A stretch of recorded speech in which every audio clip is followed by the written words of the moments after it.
pong mensahero sa umagang ito. Walang iba kundi po sa buhay po ng ating Pastor Nilo. Ayan, palakpakan po natin ng ating Panginoon sa buhay po ng ating Pastor Nilo. Amen po. Good morning po. Good morning. Morning po. And happy Holy Week. Yan, happy Holy Week. Bago yun ha. Pero yes, yan. Sabi nga po lagi na sa church, iba pagka Biyernes Santo. Mukhang Biyernes Santo nakangiti. Dahil ang Biyernes Santo o Holy Week as a whole ay pinakamahalaga, pinakabanal na panahon sa ating mga Kristiyano. Although it's not the day or the dates or the days, but the act. Ano po? Kaya lalo tayong ngiting Biyernes Santo, which means yan, ganyan, nakangiti po, maaliwalas, ano po, sapagkat ang kamatayan ng Panginoon ay sa konteksto ng Biblia, pag ating inalala ay maaring hindi tayo magpapasalamat sa kagandahan loob ng Panginoon. Okay? So good morning po ulit, and I want to share yung screen ko po. Sabihin nyo lang po kung meron ano. Yan. Screen sharing is on. Yan. Okay.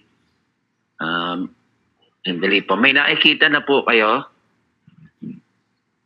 Wala pa po, Pastor. Wala pa po. Coach Sunny, come here.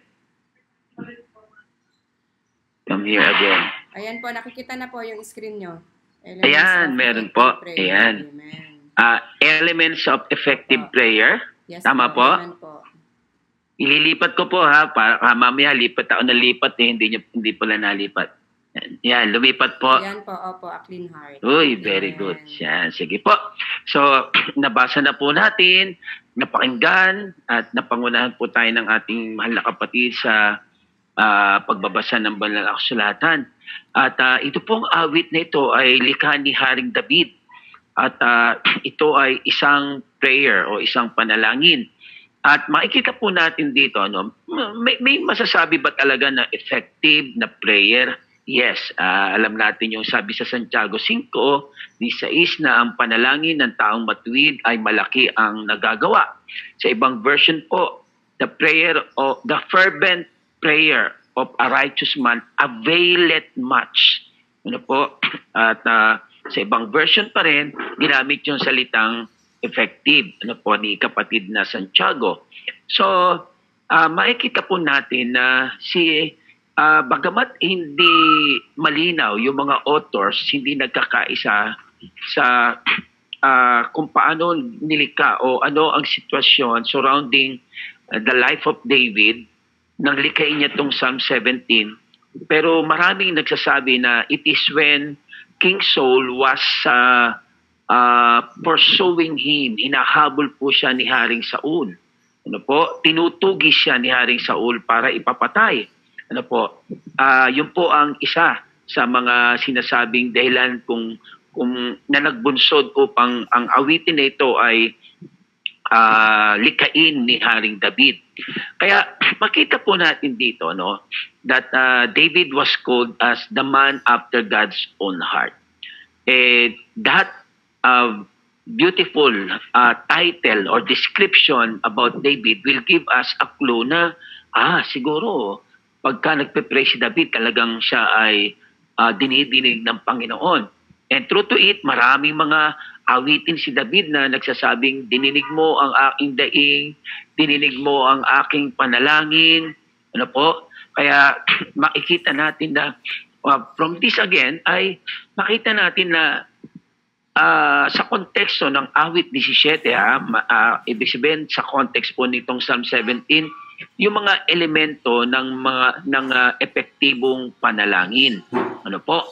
We want kumbaga sa softball o baseball, we want yung high percentage ng batting. Ano po? Ibig sabihin nung batting yung tumatama yung bola. Ano po? Kaya mahalaga po 'yon na gayon din sana how we wish na everything that we pray for ay dumarating agad o 100% tinutugon ng Panginoon. Well, lagi namang may tugon. Ano po, kaya nga lang ay kung minsan ay hindi sa paraan at hindi kung ano yung gusto natin sapagat maaring hindi kalooban ng Panginoon. Ano po? Kaya gayon pa man, makikita natin kay Haring David kung ano yung meron sa Psalm 17 na elemento ng pananalangin. Ano po? Una, sabi dyan sa verse 1, sa Psalm 17:1, babasahin ko po sa Mabuting Balita version. Pakinggan mo, Yahweh, ang sigaw ng katarungan. Digin mo ako sa aking kahilingan. Dalangin ko sana'y iyong pakinggan, sapagkat labi ko namay hindi manlilinlang. Iyan. So, ang ganda nung opening ng song na to, ano po? At from this, makikita natin that sa isang panalangin para maging effective, it requires a clean, repentant heart. Yung malinis na puso, o di ba? Kinanta kanina, pusong dalisay. Ano po? Ayan, hindi pusong, sino ba yung si Dalisay na ikinig ko yun? Hindi po yung palabas sa TV, probinsyano ba yon? Ang kailangan po ay yung malinis na puso kagaya ni David. Nabanggit ko po kanina. David was a man. He was called sa Acts at saka sa Old Testament that he was a man after God's own heart. Ano po? In fact, ang Diyos ang nagsabi, he is a man after my own heart. So, yung tinitibok ng puso ng Diyos ay ganun din ang tinitibok ng puso ni David. And it is the first requirement, according to our text, na para dinggin tayo ng Panginoon upang maging effective yung prayer natin. Sabi ni David, sapagkat labi ko may hindi manlilinlang. Yan, alam natin na ang sinasabi ng labi ay nanggagaling sa puso. Ano po? So David was telling God, Lord, tulungan mo po ako. Pakinggan mo po ako, Yahweh. Ano po? Sumisigaw siya ng katarungan kasi nga hinahabol siya. Kung ito nga ay yung panahon na hinahabol siya ni Saul o kung anumang injustice na nangyayari sa kanya, and then ang prayer po ni David, Lord, ano po, dinggin mo ako. Dalangin ko sana'y iyong pakinggan. Ano po, ang kahilingan ko sapagkat ang labi ko naman hindi manlilinlang. What was the reason given by David for him to be heard by God? Yung pong malinis na puso. Yung pong labi na hindi nanlilinlang. Mga kapatid, mahirap mag-pray ng puro pretension. Dahil kita at basa ng Diyos ang laman ng mga puso natin. Ano po? Kaya sometimes, okay sa akin yung adjective na effective kaysa dun sa magandang manalangin. I don't believe na merong tao na magandang manalangin. Kung maganda lang siyang pakinggan, ano po, at sasabihin magandang panalangin, ngunit not coming from a clean heart, dahil kumisan maraming nag-a-address, Ama namin, sumasalangit ka o amang nasa langit, Ama namin makapangyarihan. And yet, pagka atin pong nadidiscern, kung minsan ang address, the prayer is addressed to God, and yet yung mga salita na pinipili ay yung magagandang mapakinggan ng mga tao. O, di po ba? Nangyayari talaga yan. At kung minsan, baka minsan, sarili natin namimili tayo ng salita na hindi nakatuon sa Diyos, kundi nakatuon sa makakakinig. Kaya nga po, ayaw natin nung, ikaw magpe-pray. Naku, hindi ako marunong mag-pray. Anong sasabihin ko? Diba? So, mga kapatid, first and foremost, David opened his prayer with a clean heart. Ano po? Addressing God and stating na yung kanyang mga sasabihin ay nagmumula sa malilinis, hindi sinungaling, hindi mapanlinglang. Ano po? Sometimes kasi, alam niyo po, napakalawak na usapin itong panalangin. Ano po? Mapapansin niyo na lang dyan. hindi tayo oneness, pero pagka wala sa sarili o yung pong hindi conscious yung nagpe-pray, malilito kayo sa doktrina. Magpapanalangin sa Ama, biglang alam ko po na malapit ka nang dumating, ay sino ba darating? Yung Ama o si Jesus? O, di ba? Yung ganun po. Well, nabanggit ko lang po yon. Kasi yung clean heart ay kasama doon yung awareness. David was fully aware na ang Diyos ay dumirinig ng kanyang panalangin. At hindi po pwedeng gumamit ng mga mapandayang salita na parang lip service na lang, nasa ulo na lang, ano po. Kaya nga, we ask the help of the Holy Spirit to teach us how and what to pray. Ano po? Yan, mga kasama po yan sa malinis na puso. Kaya sabi ni David, minsan pa, digin mo ako sa aking kahilingan, dalangin ko saan ay iyong pakinggan, sapagkat labi ko na may hindi malilinlang. Ano po? Do not choose words na masarap pakinggan ng mga tao because they are not the ones to whom we are praying for. Ano po? Hindi tayo sa kanila nananalangin. Kaya huwag tayo masyadong conscious sa mga tao na nasa paligid natin when we do pray. Baka kasi mapaltan ang laman ng puso at iba ang mabanggit po natin. Ano po? Verse 2. Tingnan din natin to. Ano po? Ang profession ni David was, yung motives niya ay pure. Habang siya tumatawag ng panalangin. Ano po? Bakit po mahalaga yung clean heart? Kasi yung kasalanan, napakaraming talata sa Biblia na ang sabi, meron pa sinabi ang Panginoon na hindi ko inilingon ang aking mukha sa inyo dahil sa inyong kasalanan. Talking to the Israelites, sabi doon sa Isaiah 59, 2-3, and your sins have hidden His face from you so that He does not hear. Hindi pinapakinggan ng Diyos yung kanilang mga panalangin at ikinubli ng Diyos ang kanyang mukha. Bakit? Dahil sa kanilang mga kasalanan. For your hands are defiled with blood and your fingers with iniquity. Your lips have spoken falsely. Ano po? And your tongue mutters ng ng mga bagay na masasama. Yan. Kaya nga po, napakahirap na madumi yung puso. Sabi ni Santiago, yung ating labi, yung dila, yung ating bibig, inhelin tulad niya sa isang bukal. Hindi po pwede daw doon sa isang bukal ay lumalabas ang alat at yung tubig alat at yung tubig na fresh o yung mapait at yung fresh ano po. Kaya isa lang dapat ang bumubukal doon, mga kapatid. When our heart is pure, hindi po kayang tanggihan ng Diyos ang dalangin na ipapatid natin sa Kanya. Amen? So, kayo din po, nabanggit ko kanina yung James 5:16. Sabi po, the prayer of a righteous person has great power as it is working. Alam naman natin yung righteous person. Pagka sinunsoy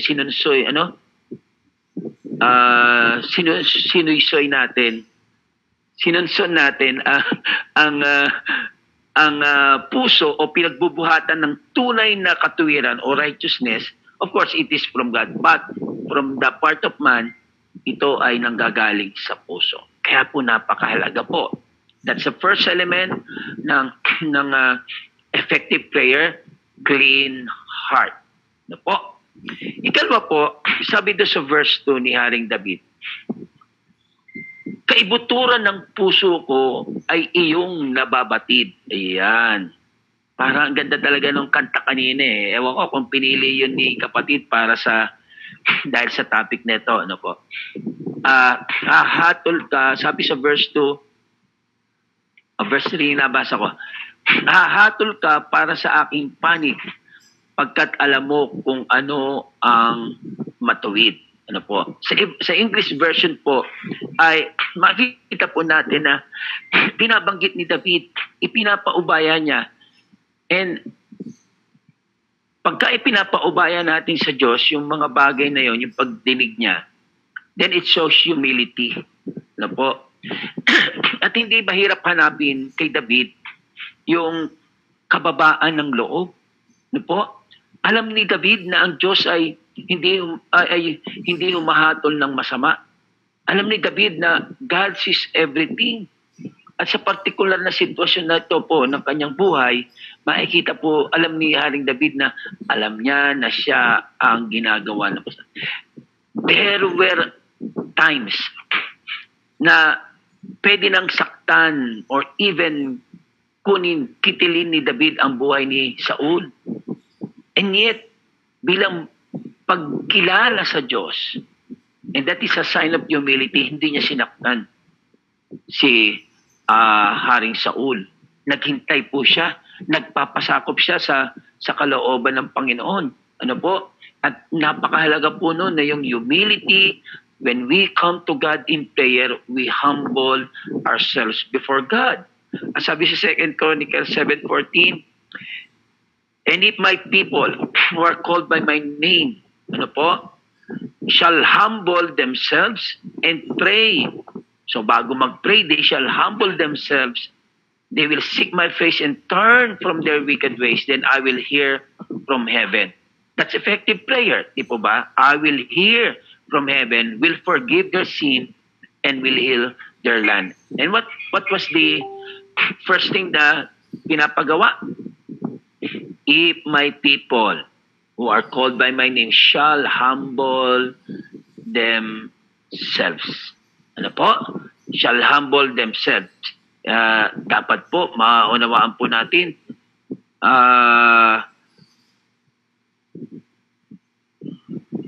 na kailangan po, mahalaga po sa pananalangin ay atin pong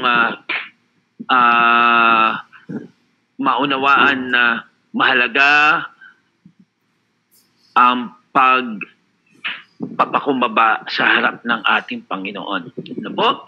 David asked for God's will to be done, not his own.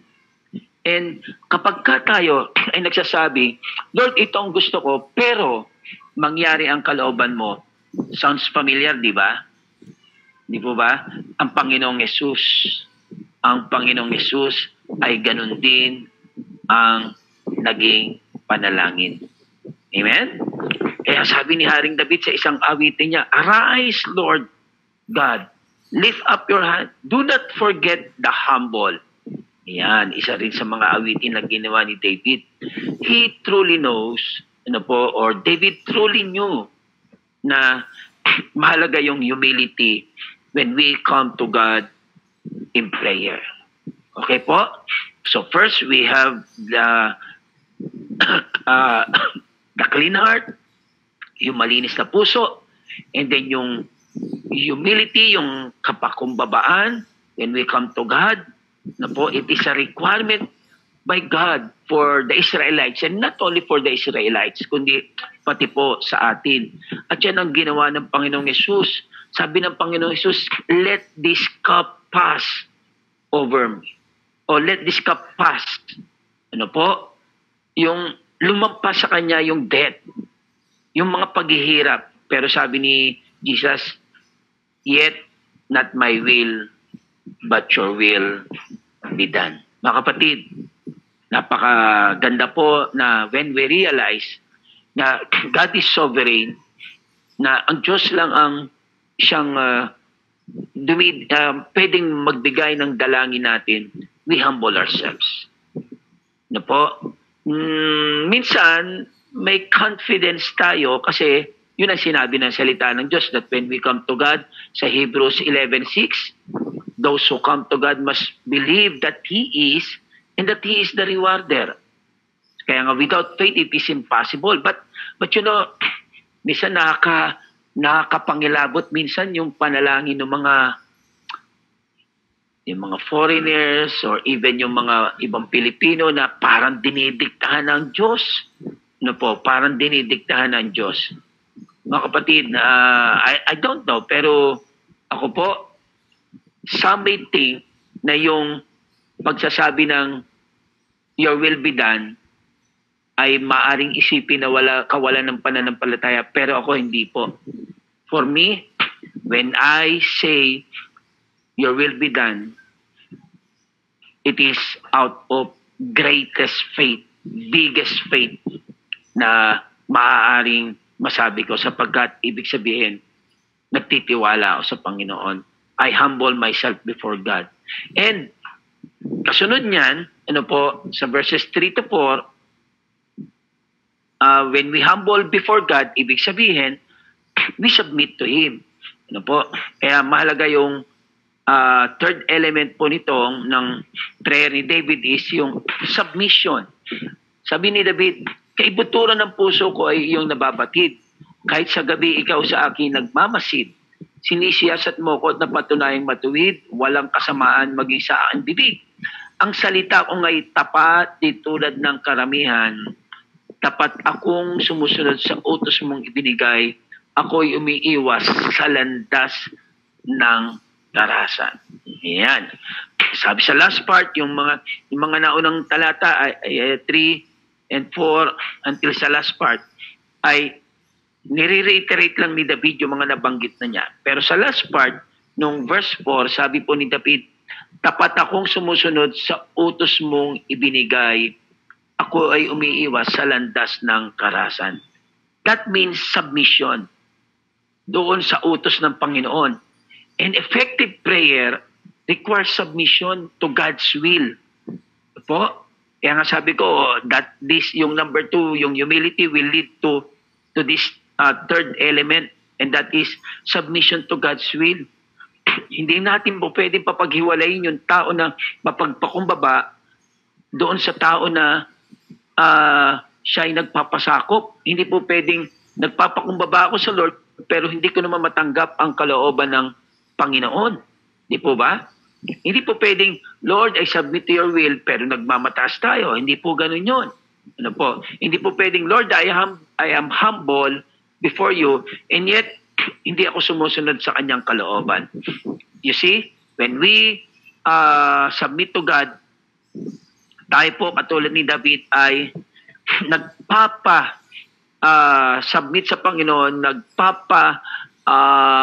siyasat sa Panginoon for testing and guidance. No po? Sabi ni David, siyasatin mo yung puso ko. Ibig sabihin po ni David, Lord, I am submitting my whole life to you. My whole person. Because when we talk about heart sa Bible, kalimitan po, when we talk about heart, we talk of the total being of a man. Ano po? So, David, praise God for testing his heart to show where it was evil. Upang makita ni David kung saan siya may kamalian, kung saan siya may kasalanan. In one of the songs again, Psalm 139, 23 to 24, sabi ni David, search me, O God. Search my heart, O God. Ano yan? Put me to the test and know my anxious thoughts and see if there is any hurtful way in me and lead me in the everlasting way. That's submission. Lead me. Pangunahan mo ako. When we pray, mga kapatid, we do not assume that we know. Sabi doon sa Jeremiah 29:11, for I know the plans I have for you. Sino may alam? Ako po ba? Yung ibang tao ba? No. Sabi ni God, for I know. Sa ibang version nga, sinabi pa, I am the only one who knows my plan for you. Ano po?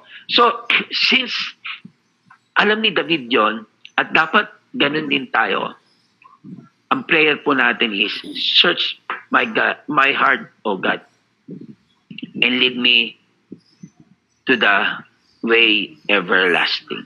Ano po? So, kailangan natin ng malinis na puso, kailangan natin magpakumbaba, kailangan natin ng mag-submit, And of course, pag nagsabit tayo, nagtitiwala tayo sa Panginoon. Ano po? Sabi doon sa verse 5 ni David, 17:5, lagi kong nilalakaran ang iyong daan. Hindi ako lumilis doon kahit kailan. Yan. So, nagtitiwala si David sa Panginoon. Hindi ako lumilihis kahit kailanman. Ano po? Lagi kong nilalakaran ang iyong daan. Kung hindi tayo nagtitiwala sa Panginoon, well, lilihis na tayo. Sino ba siya? Psalm 23, the Lord is my shepherd. Si David din ang gumawa nito. At alam ni David that the shepherd will always lead him to green pasture, to still waters. And that when we walk closely after our shepherd, it means nagtitiwala tayo sa Kanya. Di po ba? Kaya, when we pray, if we want our prayer to be effective, nandun yung pagtitiwala natin sa Panginoon. David trusted God. And he know that igagayad siya nito, to direct and guide him, because David knew that he would have chosen a path leading to his destruction. Sa pinakamahusay nating pag-iisip, maari pa rin itong magtungo sa kapahamakan.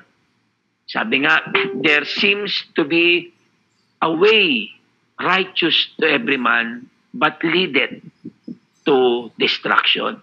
May mga daan daw na tila matuwid, sa harapan ng sa mata ng mga tao, ngunit ito po yung nagdadala sa kapahamakan. Kaya purihin po ang Panginoon.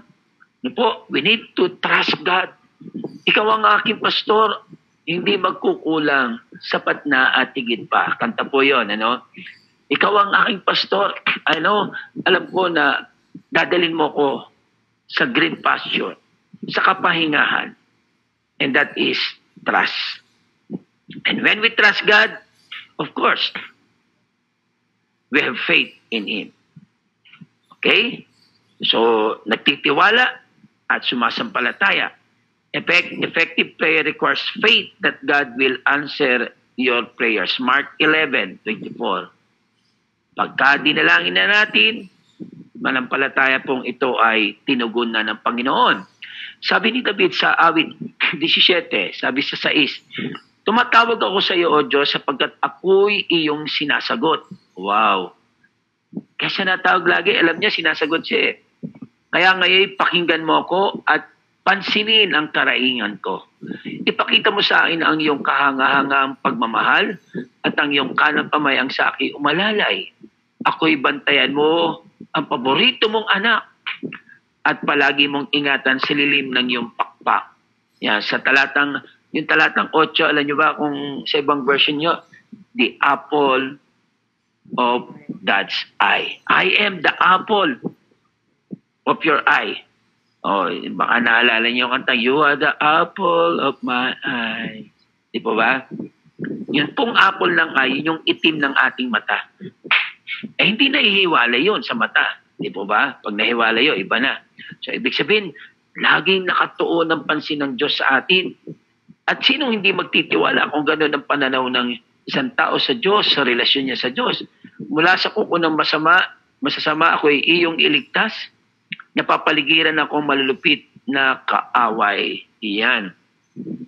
It requires faith. Kaya sabi ng Panginoon, pag sinabi mo sa bundok na to, masubsob ka o masugba ka sa dagat, mangyayari yun with faith. So, Mark 11:24 again, pagka pinalangin natin, sumampalataya tayo na ito ay dininig na ng ating Panginoon. Effective prayer requires faith. Faith that that God will answer our prayers. At ganun po si David. Wala na siyang hit and miss kasi alam niya, sanay siya. May pananampalataya siya sa Panginoon. Nagtitiwala siya sa Diyos. Kaya alam niya how to approach God with a clean heart, with humility, with trust, with faith, and with a heart fully submitted to Him. Ano po? So, alam ni David, ano po, that the faith to know that yung faith ay magiging dahilan upang sagutin ng Panginoon ng kanyang mga dalangin. Ano po ang senyalis na ito na may pananampalataya si David? Pinupuri na agad niya ang Panginoon in advance for answering his prayer and protecting him from mark. Alam niyo po, from attack. Mahalaga po yun na tayo nagtitiwala o may pananampalataya. Naalala niyo yung kwento nung yung isang barangay ay mananalangin at ang sabi nung chieftain o yung pinuno ng community, mamayang gabi hilingin natin sa Diyos na umulan sapagkat namamatay na ang ating mga hayop at mga halaman dahil tuyot na ang lupa at wala nang maipainom sa mga hayop. So, nagsabi nila, magkita-kita lahat ng mga naririto upang tayo manalangin. So, nagpuntahan po yung mga tao. Mayroong isang kakaiba na nagpunta, isang bata. Bakit po siya kakaiba? May dala siyang payong. At tinatawanan siya ng mga tao at ng mga nakatatanda at sinasabi, bakit ka may dalang payong? Hindi nga naulan eh. Ang sagot ng bata, hindi po ba mananalangin tayo na umulan? Ako po'y nananampalataya na tutugunin tayo ng Diyos, kaya ako'y nagdala ng payong. O, di po ba? Sometimes, ang gaganda ng prayer. Pero, wala namang faith na gagawin ng Panginoon yun. Sometimes, halos sigawan ng Panginoon. Ano po? But it requires more than a bold statement. It requires more than a loud voice for God to see na may faith tayo sa ating pananalangin. Faith requires action. At yung bata, umaksyon sa kanyang pananampalataya. Kaya magpe-pray pa lang, nagdala na siya ng payong. Amen? Yan. So, sabi po ni David, for I wait for you, Lord. No? Naghihintay si David kasi alam niya, didinggin siya, may faith siya eh. You will answer, Lord my God. Nawa po tayo pag nagpe-pray, naniniwala na talagang sasagot ng Panginoon. Amen? Pastor, given na yun, kaya nga nagpe-pray. Hindi po lahat. Ano po, merong kaya amen pa lang ang mabubuka na sa bibig. Tutugunin kaya ng Panginoon? Yan, ano po? Yan, lalo kung nagpe-pray for healing, lalo kung nagpe-pray for resources. Ano po? Yan. So, after nito, ay yung petition. Ano ba ibig sabihin ng petition? Maaring it may be personal, ano po, mga personal na kahilingan or intercession para sa iba. Sabi sa verse 10, mayayabang magsalita, suwel at matatapang. Saan man ako magpuntay, lagi akong sinusundan. Naghihintay ng sandali na ako'y maibuwal. Para sila mga leon na sa akin nag-aabang, mga batang leon na handang sumagpang. Verse 13, ito na. Lumapit ka, O Yahweh. Mga kaaway ko'y hadlangan. Sa pamagitan ng tabak, ako'y ipaglaban. Sa lakas ng iyong bisig, ako'y iyong isang galang. Sa ganitong mga taong sagana ang pamumuhay. Ibaksak mo sa kanila ang parusang iyong laan, pati mga anak nila ay lawis mong pahirapan, at ang kanilang sanilay sa galit mo ay idamay. This is a personal petition po ni David. Tandaan nyo, it took David to petition God for protection from his enemies. Kailan? Only after repenting of his sins. Yan. May sinusundan tayo yung acts. Mga simpleng prayer, pattern sa acts. Adoration, confession, thanksgiving. And then, saka pa lang yung supplication. Yung supplication po, yung mga hinihingi natin, yung petition natin. Kita nyo ang haba-haba na ng panalangin ni David. Pero yung paghingi niya, yung particular na hinihingi niya, dito lang. Matatapos na yung awit niya, dito pa lang niya hinihingi yung petition niya. So, nandun po yun eh. Ano po? Minsan mahalaga o kalimitan mahalaga na makita natin yung mas marami tayong sinasabi sa Panginoon, and then sa dulo naman ito, hindi masama na hingin natin kung ano yung gusto natin sa Panginoon. And David, ano po, kay David po to ha, personal na experience to ni David. Ano po, sabi niya, Panginoon, protect me from my enemies. From my enemies. So, he prayed for God's will and thank Him na gaganapin ng Panginoon for him to be delivered from evil. So, kailangan specific. When we petition God, when we ask God, kailangan specific po yung prayer. Sabi po sa Philippians 4:6, be anxious for nothing, but in everything by prayer and supplication with thanksgiving, let your request be made known to God. Sabi ni Jesus, iniisip niyo pa lang, tinutugon na ng Panginoon. Alam na ng Panginoon ang inyong hingin. Bakit pa kailangan mong sabihin? Well, ganun po talaga eh. Ano po? Upang yung pananalangin ay hindi lang naman para sa paghingi. Yung pananalangin ay hindi lamang sa pagtanggap, kundi ang pananalangin, it develops our relationship with God, and ito po ay gamot sa anxiety. Po, gamot sa anxiety. Yung word na anxious dito, pag po pinag-aralan natin yan, it means strangula. No po, yung anxiety, ang ibig sabihin po nito ay to strangle. Kaya pagka tayo po ay laging nag-aalala, laging may anxiety, nawag-nawa sanang mga Kristiyano ay bagong team song nila yung kinakanta na anxiety. Ano po, hindi po natin tatanggapin yon. Sapagkat to be anxious is to strangle ourselves. At tayo po natin ganun yun. Amen? So, mahalaga po na after we pray, don't worry.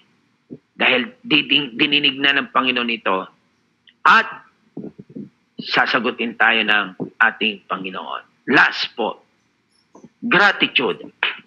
Effective prayer requires pasasalamat. Bakit ka lang magpasalamat? Kasi didinggin na nga ng Panginoon eh. Dininig na nga ng Panginoon ang ating dalangin, di tayo magpasalamat na. Sabi sa verse 15 ni David, dahil ako'y matuwid, ang mukha mo'y makikita at sa aking pagkising, sa piling mo'y liligaya. Gusto ko po ito. May kanta kasi ng bata kami. No? But as for me, I will behold thy face in righteousness. I will be satisfied when I awake in your likeness. Ang satisfaction ni David ay nasa Panginoon. Ano po? At dito po makikita natin yung puso na mapagpasalamat. Yung pusong malinis, yung pusong matapat, yung pusong mapagpakumbaba, yung puso na nagtitiwala, yung puso na umaasa sa Panginoon, yung puso na nagpapasubmit sa Panginoon, hindi ito mawawalan ng pasasalamat. Ang pusong yon ay laging nagpapasalamat. Sabi ni David, I will be satisfied when I awake in your likeness. Liligaya. Ano po? He will be satisfied. Why? Kasi nga po, alam ni David na ang kanyang mga dinadalain sa Panginoon ay laging tinutugon ng kanyang Diyos. Ano po? So, it's good that we will always express yung pasasalamat. Lord, salamat po na alam po namin tinugon mo na ang dalangin ito. Lord, salamat po. Wala pa man physically ngayon. It is done in the heavenlies. And if it is already done, wala makapigil para tayo ay magpasalamat. Amen? Kaya purihin po ang Panginoon. Nawa po ay muli tayo napaalalahanan ng buhay ni Haring David. Marami-rami pa po to. 133 pa na mga awitin. And praise God. Salamat sa Panginoon. Yung Psalm 139, napakahaba po noon. Ano po? Kaya ating pong babahi-bahaginin yun. Okay? Kaya mga kapatid, we want to be effective in our prayer. Not in our own doing. Not because malakas tayo sa Panginoon. Not because may ibibigay tayo sa Panginoon. It is because we have a heart na ang Diyos ang siyang lumilinis, ginagawa tayo mapagpakumbaba. Submissive, and then trusting, having faith, at alam po natin na from this heart, yung mga tamang dalangin, yung mga tamang idinadalangin, yung kalooban lamang ng ating Panginoon. And that is the reason why Jesus said in His Father, in one of His prayers, Jesus said, alam ko na lagi mong sinasagot, dinidinig ang aking mga dalangin. Sana po ganun tayong lahat. That we have confidence na lagi tayong didinggin ng ating Panginoon. Maraming salamat po sa ating lahat. Tayo po'y manalangin. Salamat aming Panginoon sa iyong mga salita.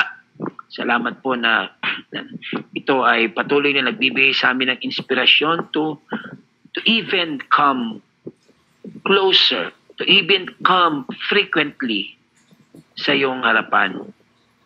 Not only sa mga tatanggapin namin, no, hindi po but dwelling in your presence through prayer times, Lord, sapat ng blessings yon. And yet, nagpapasalamat pa kami lagi dahil alam namin na diringgin mo po kami. Kaya salamat sa buhay ni David at ikaw po ang nagpala ng mga salita mo sa puso namin. Salamat po sa iyo ang pinakamataas sa papuri pa sa salamat sa pangalan ni Jesus. Amen. Amen. Amen.